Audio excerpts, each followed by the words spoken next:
हाय, hello आणि नमस्कार मंडळी. कसे आहात सगळेजण? मी सोनाली स्वागत करते तुमचं आणखीन एका माझ्या लॉंग व्हिडिओमध्ये. तर हे बघा, सुरुवातीलाच तुम्हाला ना खूप छान असं मी आज 12 ज्योतिर्लिंगाचं दर्शन करवणार आहे. कारण जे ज्योतिर्लिंग आहेत म्हणजे काशी विश्वेश्वर म्हणा, रामेश्वर म्हणा, जे काही म्हणजे मला तर नावंसुद्धा माहीत नव्हती, त्यांची जशी मंदिरं आहेत ना, जशी सेम तिथं ज्या ज्या ठिकाणी ते आहे त्या त्या ठिकाणी जशी सेम मंदिरं आहेत ना, त्याची सेम प्रतिकृती इथं तुम्हाला पाहायला मिळणार आहे 12 ज्योतिर्लिंगाची.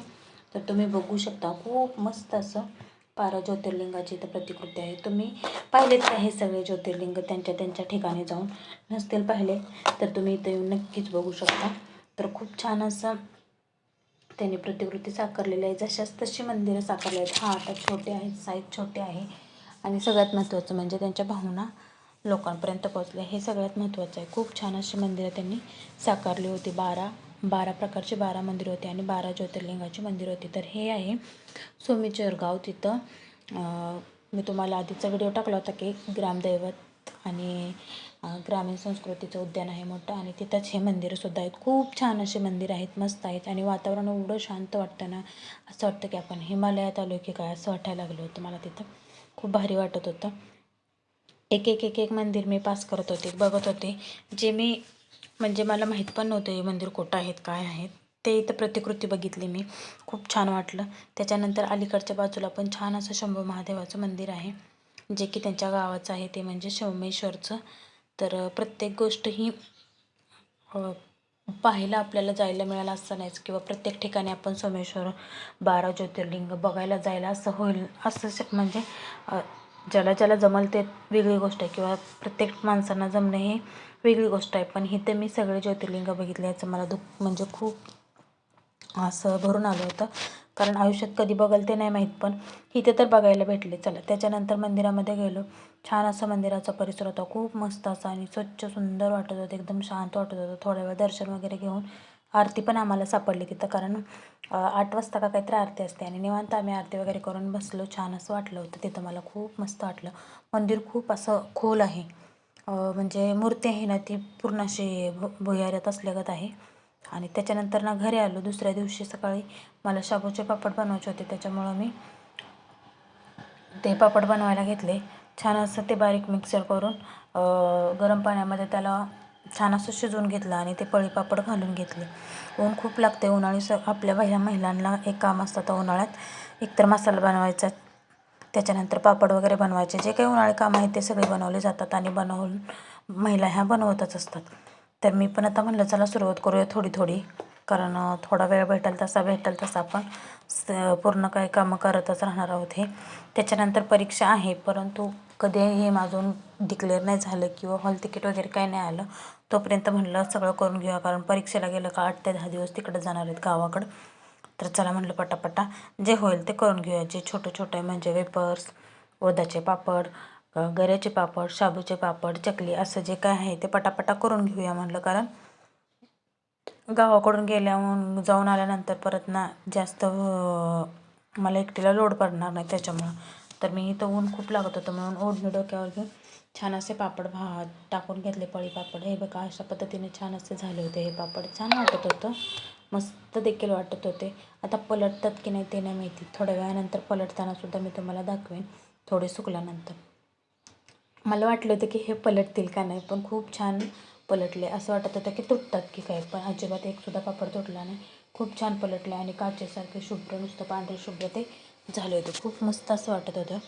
तर तुम्ही बघू शकता पलटताना सुद्धा भारी पलटत होते. कारण ते शाबूचं जे मिश्रण असतं ना ते एवढं चिकट असतं, त्याच्यामुळे तुटण्याचा वगैरे काही चान्सेस नव्हता. थोडं भेगा पडायला लागलं होत्या. मला वाटलं आता ते भेगा पडून तुटतं आहे, पण नाही तुटलं, एक पण पापड तुटलं नाही. तर आता हे वाळल्यानंतर बघू आपण कसं फुलत आहेत कसं नाही ते. तर अशा पद्धतीनं आता तुम्हीसुद्धा ही कामांना सुरुवात केली असेल. उन्हाळी कामं तर सगळ्याच महिला करतात. तर हळूहळू आता मी सुद्धा हे सगळं करायला सुरुवात केली आहे आणि आपल्याला दररोज एक आता वेगळी रेसिपी पाहायला मिळेल. आज बघा साबुदाण्याचे पापड, उद्या उडदाची रेसिपी, त्याच्यानंतर नाचणीचे पापड. अशा प्रत्येक रेसिपी मी तुम्हाला शेअर करण्याचा थोडा प्रयत्न करीन, कारण जे मी बनवते ते तुम्हाला दाखवण्याचा प्रयत्न माझा नक्कीच असतो. तर असं काहीसं चाललं होतं. ऊन तर खूप लागतं आहे, कारण ऊन एवढं जास्त लागतं आहे ना किंवा असंच उन्हातून खाली आलं ना म्हणजे वरून टेरेसवरून पुढचं दिसायचंच बंद होतं. एवढा अंधार पडतो डोळ्याच्या समोर. असं वाटतं की पाण्यात जाऊन बसावं. डोकं तर एवढं गरम गरम पडतं आहे ना किंवा असंच एवढं गरम होतं या खूप असं गरम होतं. त्याच्यानंतर संध्याकाळी आहे ना आमच्या इथं स्वामी समर्थांचा प्रकट दिनाचा कार्यक्रम होता. खूप छान असा महाप्रसाद वगैरे सगळं काही होतं. खूप छान स्वामी समर्थांना सजवलेलं वगैरे होतं. दर्शन वगैरे छान झालं कारण मठात जायला भेटलं नव्हतं तर इथं त्या दर्शन झालं देवाचं.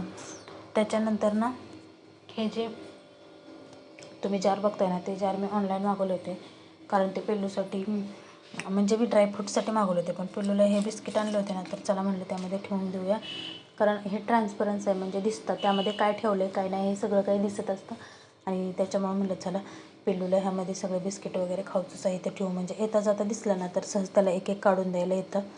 तर हे सगळं मी घाईघाईत करत होते कारण मला उशीर झाला होता. तर घाईघाईत काम करताना कोणतं नाही कोणतं कांड होतच असतं आणि ते माझ्यासोबत होणार नाही असं कधी शक्यच नाही कारण मी पटकन ठेवत होती आणि ते एक बिस्किटचं म्हणजे बसलं पूर्ण एका डब्यामध्ये पण दुसरंवालं जे होतं व्हाईटवालं ते बसत नव्हतं. थोडेसे रिकामे राहत होते बिस्किट म्हणजे थोडेसे बाहेर राहत होते. झाकण लावा येत नव्हतं. मग फुटतूट होण्यापेक्षा मी दुसऱ्या डब्यात ठेवायचं असं ठरवलं कारण त्या पहिल्या डब्यात कारण त्यामध्ये थोडीशी जागा होती म्हणून. तर ते ठेवता ठेवता माझ्याकडून ते पडलं एकदम अचानक खाली हे बघा अशा पद्धतीनं आणि मग परत मला उद्योग झाला डबल ते भरून ठेवा परत हे करा आणि असं घाईघाईत कामं करायला गेले ना प्रत्येक महिलांकडून असं काही नाही काय सांडतं वगैरे किंवा हातातनं सटकतं हे सगळं होत असतं. पण तुम्हाला कसं वाटलं हे जार मी हे मेशोवरून घेतले होते. मला वाटतं काहीतरी 6चा सेट आहे. याची किंमत मला आठवत नाही पण खूप छान आहे. झाकण वगैरे एकदम पॅक बसतात आणि खूप छान धुतले ना तर एवढे छान निघतात किंवा असंच. त्याच्यानंतर ना आम्ही तनिष्कमध्ये गेलो होतो शॉपिंगसाठी तर तिथं आम्हाला हे गिफ्ट भेटलं होतं. काय घेतलं ते नंतर मी तुम्हाला सांगेन की गोल्डचं घेतलं आहे की कशाचं घेतलं आहे पण हे छान असं त्यांनी आम्हाला गिफ्ट दिलं होतं. याचं मला नाव काय आहे ते माहीत नाही अजून पण मला कळलं नाही नक्की काय पण छान वाटत होतं. चला ठीक आहे असू द्या थोडी ना आपण त्यांना म्हणजे आपलं त्यांच्या जोर टाकण्याचा अधिकार आहे की बाबा मला हे नको दुसरं द्या असं काही नाही. त्यांनी स्वखुशीने म्हणजे स्वमर्जीने दिलं होतं. आपण काय त्यांना मागितलं वगैरे नव्हतं. तर कसं वाटलं तुम्हाला आजचा व्हिडिओ मला नक्की सांगा कमेंटमध्ये. त्याच्यानंतर ना दुपारी आहे ना आंब्याची म्हणजे कैरी खायची खूप क्रेविंग झाली होती त्याच्यामुळं आंब्यांनी मी आणले होते आणि कट करून छान असं त्याच्यामध्ये तेल मीठ वगैरे चटणी वगैरे टाकून खूप छान असं ते पहिलं आम्ही 9वी 10वीला किंवा 8वीला असताना ना हे असं करायचं. उन्हाळ्यात खूप भारी वाटतं असं खायला. त्यामध्ये हळद टाकायची थोडंसं मीठ टाकायचं मिरची पावडर टाकायची तेल टाकायचं आणि खूप छान असं आंब्यांच्या फोडी काय करायचं ते टाकायचं त्यामध्ये आणि डब्यात वगैरे हे सगळं ओतायचं आणि असं म्हणजे आपण भेळ वगैरे कसं असं मिक्स करतो तसं मिक्स करायचं. सगळीकडे लागतं ते आंब्यांच्या पूर्ण फोडीला. मी काही तसं केलं नाही मी हातानेच लावून घेतलं ते. तर तुम्हाला आवडतात की नाही कैरी मला नक्की सांगा कमेंटमध्ये. आणि या कैरी खायला उन्हाळ्याची सुरुवात झाली या कैरी वगैरे ह्या असं सगळ्या गोष्टी आहेत. आता पोहायला वगैरे तर नाही मिळणार उन्हाळ्यात इथं सिटीत परंतु ह्या सगळ्या गोष्टींचा तर आस्वाद घेऊया. तर चलो कसा वाटला व्हिडिओ मला नक्की सांगा आणि जाता जाता माझ्या चॅनलला नक्की सपोर्ट करा सबस्क्राईब करा.